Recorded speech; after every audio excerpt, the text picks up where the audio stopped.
Nagdagdag naman ang mga tauhan at immigration counter sa NAIA. Lalo't posibleng umabot sang mahigit 1,000,000 ang mga pasahero roon hanggang sa linggo ng pagkabuhay. Paano naman ang diskarte sa mga sasakyang nanunundo at naghahati doon? Nakatutok live si Darlene Kai. Darlene? Mel, buong araw na bumubuhos yung mga pasahero dito sa NAIA Terminal 3. Marami sa mga nakausap namin, sinadyang agahan yung kanilang pagbiyahe dahil inaasahan na nga nila yung lalo pang pagdagsa ng mga tao rito sa mga susunod na araw.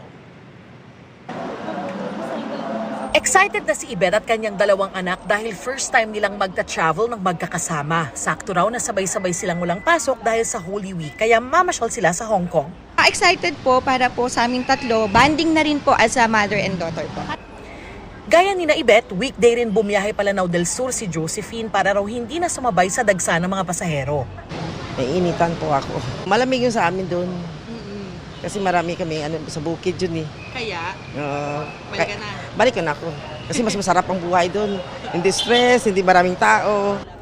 pero kung marami ang excited bumiyahe para magbakasyon at makauwi sa probinsya, naluluha naman sa lungkot ang OFW na si Hazel habang nagpapaalam sa kanyang pamilya. Every year man umuwi, pero same yung feeling. Mabigat pag umaalis kasi maiiwan sila. Trabaho ulit. Buong araw bumubuhos ang mga pasahero dito sa Terminal 3 ng NAIA o Ninoy Aquino International Airport.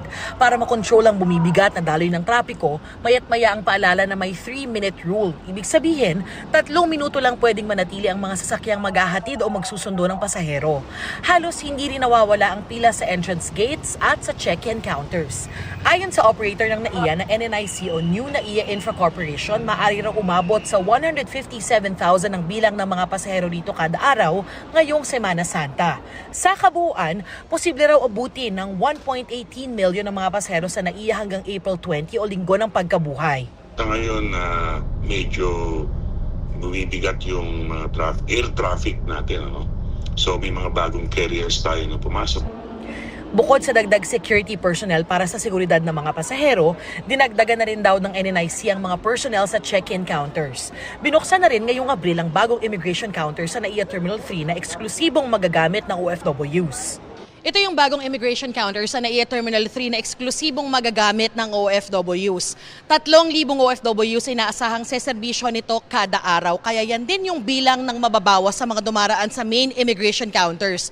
Kaya mas bibilis at mas dadali yung proseso ng pagbiyahe lalo ngayong marami pa naman yung pasahero rito dahil Semana Santa.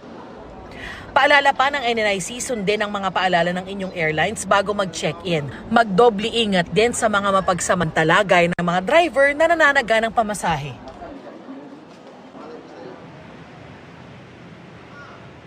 Mel, dahil nga may pasok pa yung karamihan hanggang Miyerkules Santo, inaasahan na lalo pang darami yung mga pasaherong pupunta sa mga paliparan sa mga susunod na araw. Kaya para po doon sa mga may flight, ugaliin na pumunta sa airport ng mas maaga at magbasa tungkol sa mga patakaran o guidelines, hindi lang ng mga paliparan kundi pati na rin ng inyong airlines.